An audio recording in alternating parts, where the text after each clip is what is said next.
Bonjour et bienvenue dans le podcast Au cœur du sens, le podcast où je te partage toutes mes découvertes sur le sens de la vie, fruit de plus de 40 ans de questionnement. Je suis Audrey, coach professionnel certifié, et j'accompagne les adolescents et les adultes dans la connaissance de soi grâce à des audios d'auto-coaching et des séances de coaching individuel. Et pour ce 25e épisode, je vais revenir sur une notion dont je t'ai parlé, ou du moins dont j'ai abordé un peu les prémices dans certains épisodes, c'est la notion du système nerveux. La première fois que j'ai entendu parler du système nerveux, c'est grâce à une Américaine qui se nomme Irene Lyon. Lyon. Alors en fait, c'est comme la ville de Lyon en termes d'orthographe. Irene Lyon, et qui est spécialisée dans les traumas et tout ce qui est système nerveux et exercice somatique. J'ai également fait une formation pour la régulation du système nerveux avec Véronique Desnoyers. Alors c'est une Canadienne, si je dis pas de bêtises, j'ai un doute quand même, mais elle a un accent magnifique, qui est certifiée en régulation somatique et corporelle, en théorie polyvagale appliquée et également formée en approche trauma-informée. Je t'invite à regarder ce qu'elles proposent toutes les deux, car perso, ça m'a littéralement changé la vie.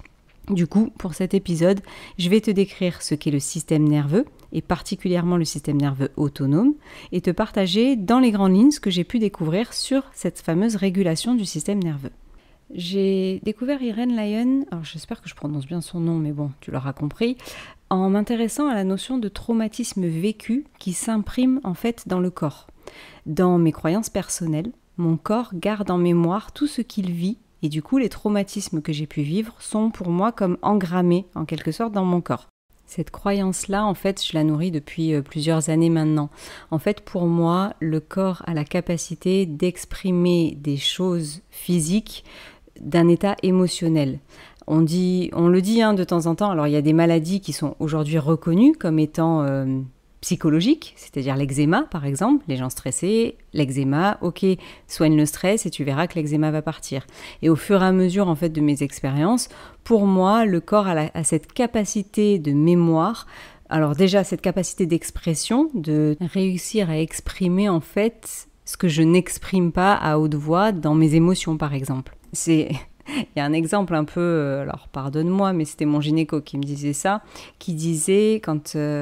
la notion d'hémorroïde qui disait « mais peut-être qu'en fait Audrey vous en avez plein le Donc je trouvais ça très rigolo et je pense que c'est un des précurseurs où je me suis dit en fait mon corps exprime ce que je n'arrive pas à exprimer moi-même. Et de là en fait je me suis intéressée à tout ça et c'est rentré dans ma croyance parce que de toute façon dans la vie tout est histoire de croyance et pour moi cette croyance-là elle est vraiment ancrée. Aujourd'hui je pense que mon corps a cette capacité de mémoire, donc alors elle a la capacité d'expression et du coup de mémoire même d'anciens traumatismes qui se sont figés à un moment dans mon corps et voilà pourquoi j'en suis venue en fait au système nerveux et à essayer de comprendre ce qui pouvait être engrammé dans mon corps. Ça c'est ma croyance. Après, de là du coup en découle le fait que Irene Lyon, elle a une phrase en plus qui m'a particulièrement interpellée qui est « Trauma is everywhere in our world, but healing is not about the event, it's about the nervous system ».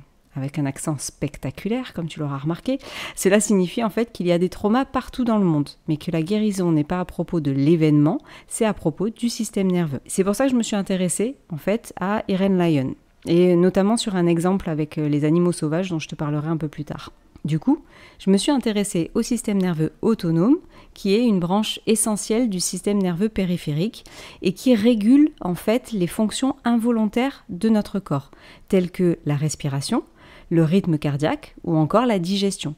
Toutes ces choses qui se font en automatique chez nous. Le concept de système nerveux autonome, donc SNA, a émergé au XIXe siècle grâce aux travaux de plusieurs scientifiques, dont Claude Bernard, qui était un physiologiste français, qui est célèbre pour ses contributions à la compréhension des mécanismes de régulation du corps. Et dans les années 1850, il a en fait posé les bases du système nerveux autonome, de ce fameux SNA, en mettant en lumière comment le corps régule ses fonctions essentielles de manière automatique sans intervention consciente. Ensuite, au début du XXe siècle, c'est Walter Bradford Cannon, un physiologiste américain cette fois-ci, qui a approfondi notre compréhension du SNA.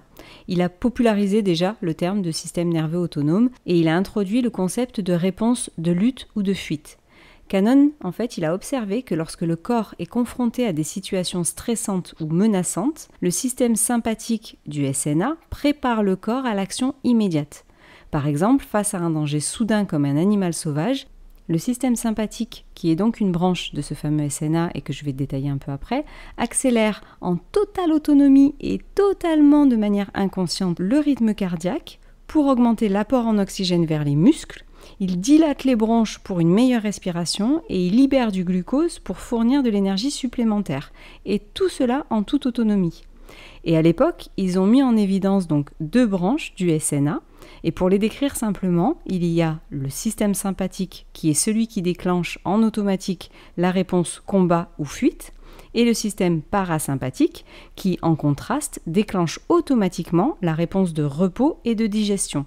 Et dans le parasympathique, en fait, lorsque nous sommes en sécurité et détendus, il prend le relais de l'autre système pour ralentir le rythme cardiaque, stimuler la digestion et permettre la récupération et la régénération du corps. Ça, c'était début du XXe siècle, car après, en 1994, donc pas si loin que ça, il y a eu la découverte de Stephen Porges, un neuroscientifique américain de renommée, qui lui a développé la théorie polyvagale, que je t'ai citée en parlant de Véronique Desnoyers.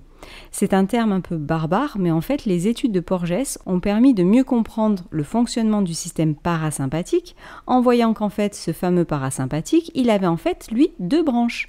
Le système parasympathique ventral et le système parasympathique dorsal. On a donc dans ce système nerveux autonome, suivant les découvertes de maintenant, le système sympathique avec son combat-fuite, le parasympathique ventral avec le repos, la détente, le kiff, et la branche parasympathique dorsale, et c'est celle-là qui intervient très souvent dans les traumas. C'est la fameuse réponse de notre système qui se fige. C'est, en anglais, ils ont 3 termes, le fly, fight, freeze. Le fly pour la fuite, le fight pour le combat et le freeze pour celui qui se fige. Du coup, je vais te donner quelques exemples pour que ce soit plus parlant.